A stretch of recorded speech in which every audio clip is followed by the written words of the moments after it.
ಜಗಜ್ಜನನಿ ಭಾರತಾಂಬೆಗೆ, ವಿಶ್ವತ್ ಮಾತೆ ಭಾರತಾಂಬೆಗೆ ನಮಸ್ಕರಿಸುತ್ತಾ, ನನ್ನ ಆತ್ಮೀಯ ವಿದ್ಯಾರ್ಥಿಗಳೇ ಮತ್ತು ರಾಜೇಶ್ ಸರ್, ರಂಜುನಾ ಮತ್ತು ಪರಿಮಳ ಮೇಡಮ್, ಕನ್ನಡದಲ್ಲಿ ಫಸ್ಟ್ ಟೈಮ್ ಭಾಷಣ ಮಾಡ್ತಾ ಇದ್ದೀನಿ, ಎಲ್ಲಾದ್ರೂ ತಪ್ಪಾದಲ್ಲಿ ಕ್ಷಮಿಸಬೇಕು.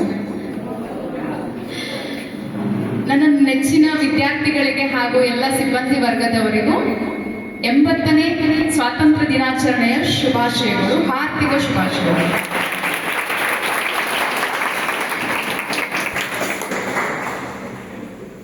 ನಮ್ಮ ದೇಶ ಕಂಡಂತೆ ಯಾವ ದೇಶದಲ್ಲಿ ನಾವು ಈ ತರ ಸಂಸ್ಕೃತಿಯನ್ನು ನೋಡ್ಲಿಕ್ಕೆ ಆಗುತ್ತೆ?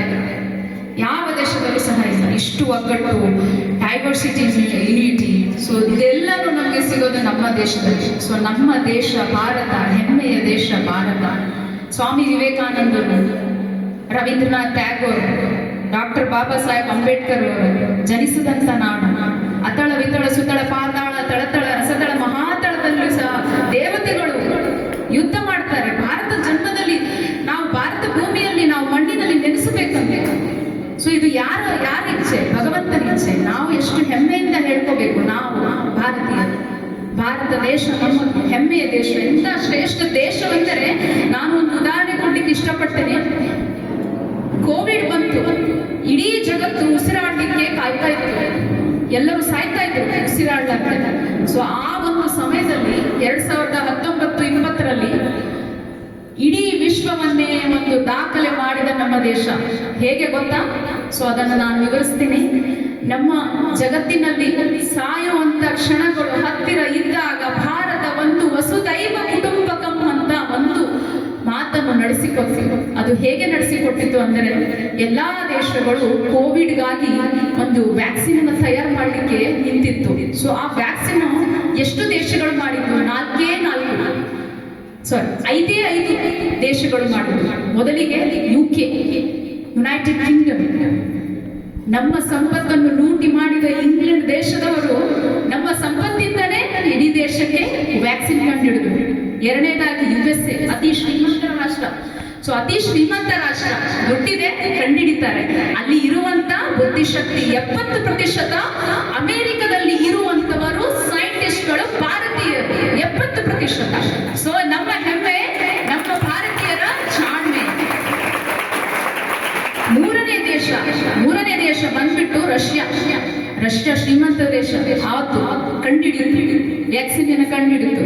ಮತ್ತೆ ಬರ್ತದೆ ನಮ್ಮ ಚೈನಾ. ಸೊ ಚೈನಾ ನಮ್ಮ ದೇಶ ಪಕ್ಕದ ಗಡಿ, ಹೌದಲ್ಲ? ಸೊ ಚೈನಾ ಕೂಡ ವೈರಸ್ ಅವ್ರದೇ, ವ್ಯಾಕ್ಸಿನ್ ಅವ್ರದೇ. ಲಾಸ್ಟ್ಗೆ ಬಂದಿದ್ದು ನಮ್ಮ ದೇಶ ಕೊನೆಗೆ. ಸೊ ನಮ್ಮ ದೇಶದಲ್ಲಿ ಕೋವ್ಯಾಕ್ಸಿನ್ ಅಥವಾ ಕೋವಿಡ್ ವ್ಯಾಕ್ಸಿನ್ ಅನ್ನ 7 ತಿಂಗಳಲ್ಲಿ ನಮ್ಮ ಭಾರತೀಯ ವಿಜ್ಞಾನಿಗಳು ಕಂಡುಹಿಡಿದ್ರು. ಇಡೀ ಜಗತ್ತಿಗೆ ವಸುದೈವ ಕುಟುಂಬಕಂ ಅನ್ನೋ ಒಂದು ಸಿದ್ಧಾಂತವನ್ನು ನೆಲೆಗೊಳಿಸಿದ್ರು, ರೂಪುಗೊಳಿಸಿದ್ರು. ಇದು ಯಾರ ಜಾಣ್ಮೆ? ಇದು ನಮ್ಮ ಪರಂಪರೆ, ನಮ್ಮ ಸಂಸ್ಕೃತಿ, ನಮ್ಮ ಸನಾತನ ಧರ್ಮ. ನಮ್ಮ ಧರ್ಮವನ್ನು ನಾವು ಬಿಟ್ಟುಕೊಡ್ಬಾರ್ದು. ವಿದ್ಯಾರ್ಥಿಗಳೇ, ನೀವೆಲ್ಲರೂ ಚಪ್ಪಾಳೆ ಹೊಡಿತಿದ್ದೀರಾ. ಭಾರತೀಯರಂದ್ರೆ ತ್ಯಾಗ, ಸೇವೆ, ತ್ಯಾಗ ರೂಪವಾಗಿ ನಾವು ರೆಡಿ ಇರ್ಬೇಕು. ಈಗ ಮೊಬೈಲ್ ಅನ್ನ ಬಿಟ್ಟು ನಾವು ಓದ್ಲಿಕ್ಕೆ, ತ್ಯಾಗ ಮಾಡ್ಲಿಕ್ಕೆ ರೆಡಿ ಇಲ್ಲ. ಎಕ್ಸಾಮ್ ಇದೆ ಅಂದ್ರೆ ಎಕ್ಸಾಮ್ ಅವತ್ತೇ ದಿನ ಸ್ಟೇಟಸ್ ಇರ್ತದೆ ಎಲ್ಲ ಮಕ್ಕಳದು. ನಾನು ನೋಡ್ತೇನೆ ಎಲ್ಲ ಮಕ್ಕಳದು 8 ಮಿನಿಟ್ಸ್ ಆಗೋ, 2 ಮಿನಿಟ್ಸ್ ಆಗೋ. ನಮ್ಮ ಸ್ಟೇಟಸ್ ಏನು ಗೊತ್ತಾ? ನಮ್ಮ ಭಾರತೀಯ ಸ್ಟೇಟಸ್ ಏನು ಗೊತ್ತಾ ನಿಮ್ಗೆ?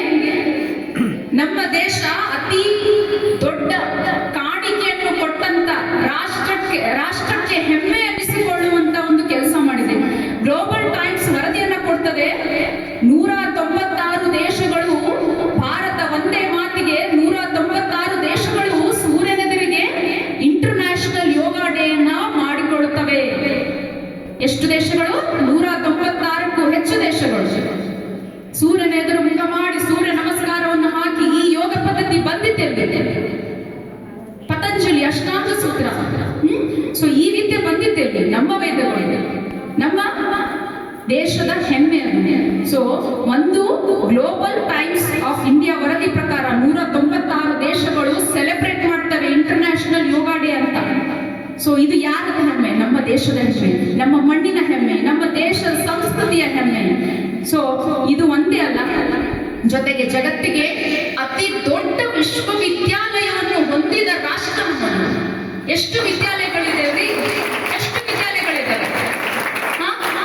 ಕಂಡಂತೆ ನಮ್ಮ ವಿದ್ಯಾಲಯಗಳು ಸುಮಾರು ಇದ್ದಾವೆ. ನಾವು ಕಾಣದೇ ಇರುವಂತ ವಿದ್ಯಾಲಯಗಳು ತುಂಬಾನೇ ಇದ್ದಾವೆ. ನಳಂದ ವಿದ್ಯಾಲಯ, ತಕ್ಷಶಿಲಾ ವಿದ್ಯಾಲಯ, ವೃಕ್ಷಶಿಲಾ ವಿದ್ಯಾಲಯ, ನಾಗಾರ್ಜುನ ವಿದ್ಯಾಲಯ.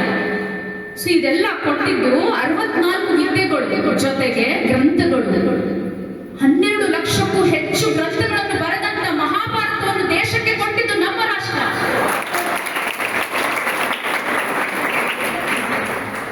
ಇವತ್ತು ಜಗತ್ತಿನಲ್ಲಿ ಅಜ್ಞಾನ ತುಂಬಿದೆ.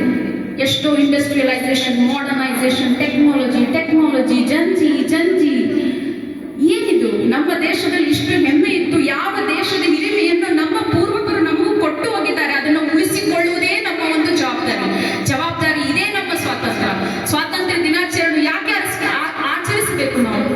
ಸ್ವಾತಂತ್ರ್ಯ ಅಂದ್ರೆ ಏನು? ನಿಜವಾದ ಸ್ವಾತಂತ್ರ್ಯ ಅಂದ್ರೆ ಏನು? ನಮ್ಮ ಜವಾಬ್ದಾರಿ, ನಮ್ಮ ಹೆಗಲ ಮೇಲೆ ಜವಾಬ್ದಾರಿ ಇದೆ.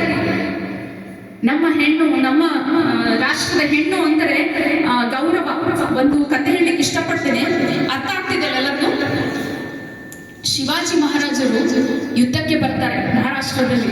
ಸೊ ಯುದ್ಧಕ್ಕೆ ಬಂದಾಗ ನಮ್ಮ ಹೆಮ್ಮೆಯ ಕರ್ನಾಟಕದ ಹೆಣ್ಣು ಮಗಳು ಒಂದು ಗಂಡಿನ ವೇಷದಲ್ಲಿ ಯುದ್ಧ ಮಾಡ್ತಾ ಇರ್ತಾಳೆ ಛತ್ರಪತಿ ಶಿವಾಜಿ ಮಹಾರಾಜರು. ಸೊ ಆಕೆಯನ್ನ ನೋಡಿ ಅವನಿಗೆ ಗುರುತಿಸ್ಲಿಕ್ಕೆ ಆಗೋದಿಲ್ಲ. ಸಹಜ.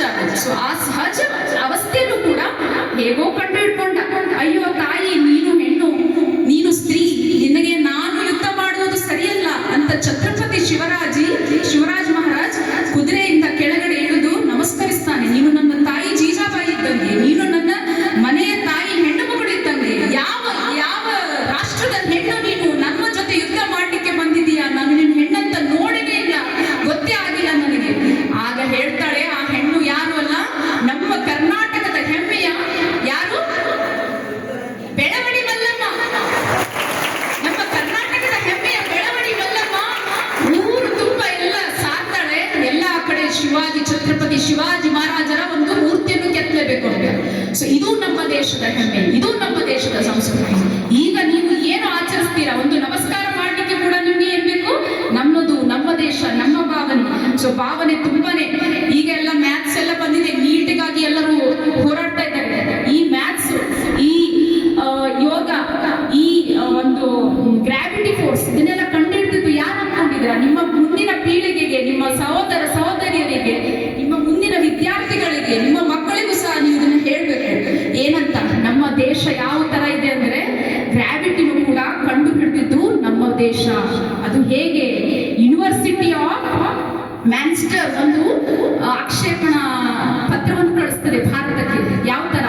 ಸೊ ನಮ್ಮ ದೇಶ, ಭಾರತ ದೇಶದಲ್ಲಿ ಮೊದಲ ಬಾರಿಗೆ ಗ್ರಾವಿಟಿಯನ್ನು ಕಂಡು ಹಿಡಿದವರು ಅದನ್ನ ಬರೆದಿದ್ದು ಯುಕ್ತಿ ಭಾರತ ಗ್ರಂಥದಲ್ಲಿ. ಅದು ಬಂದಿತ್ತು ಭಾರತದಿಂದ. ಹಾಗಾಗಿ ಭಾರತದ ಋಷಿಮುನಿಗಳೇ ಕಂಡು ಹಿಡಿದಿದ್ದು ಗ್ರಾವಿಟಿ ಅನ್ನೋದು, ಗುರುತ್ವಾಕರ್ಷಣ ಶಕ್ತಿ. ಸೊ ಈ ಆಕರ್ಷಣ ಶಕ್ತಿ ಎಷ್ಟೋ ವರ್ಷಗಳ ಮೊದಲೇ, 5000 ವರ್ಷಗಳ ಮೊದಲೇ ಕಂಡು ಹಿಡಿದಂತ ಋಷಿಮುನಿಗಳು ನಮ್ಮ ದೇಶದವರು. ಅದು ಅಲ್ಲದೆ ಕ್ಯಾಲ್ಕುಲಸ್, ಈಗ ಮ್ಯಾಥ್ಸ್ ಅಲ್ಲಿ ಓದ್ತೀರಾ, ಕ್ಯಾಲ್ಕುಲಸ್, ಟ್ರಿಗ್ನಾಮೆಟ್ರಿ, ಇದನ್ನೆಲ್ಲ ಕಂಡು ಹಿಡಿದವರು ಯಾರು? ದ ಯೂನಿವರ್ಸಿಟಿ ಆಫ್ ಪ್ರಿನ್ಸ್ಟನ್ ಹೇಳ್ತದೆ,